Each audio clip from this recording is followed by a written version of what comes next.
Assalamualaikum warahmatullahi wabarakatuh. Perkenalkan, nama saya Laura Larasanti Ajoy Rizky dengan NIM 2025 0210 091 dari kelas Agro C. Di sini saya akan menjelaskan tanaman jeruk Kritus SP yang berada di belakang saya. Sebelumnya kepada Pak Gatot, saya izin untuk membuat video dengan metode vlog. Terima kasih. Pada tanaman jeruk Kritus SP dalam pot ini, kondisi tanaman berupa perdu atau pohon kecil, lalu batang masih hidup dan berkayu. Selain itu, cabang dan ranting memanjang, sedikit percabangan, dan banyak bagian yang gundul. Jumlah daun sedikit tidak merata, tidak terlihat adanya bunga maupun bakal bunga.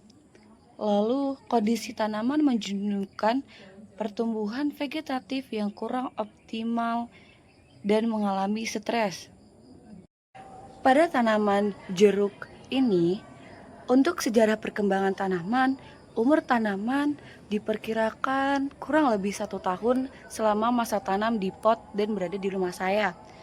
Lalu untuk fase berbunga, sejauh ini tanaman jeruk ini memang belum berbunga, tetapi untuk tumbuhnya daun jeruk selalu ada. Selain itu, belum pernah atau hampir tidak ada yang namanya buah jeruk. Lalu untuk sejarah perawatan, tanaman ini kurang diberi perawatan pupukan, tetapi hanya diberi perawatan oleh air. Selain itu, air yang digunakan atau yang diberikan juga tidak selalu atau tidak rutin. Kondisi lingkungan, tanaman berada di dalam pot. Selain itu, berkemungkinan intensitas cahaya yang didapat kurang karena matahari yang didapat tidak sepenuhnya luas. Selain itu, dikarenakan penyiraman dan pemupukan tidak dilakukan dengan stabil, karena tanaman tersebut berada di dalam pot, maka kemungkinan unsur hara dan air yang didapati tidak stabil atau tidak optimal. Apa saja alternatif penyebab dari penyakit yang dialami oleh tanaman?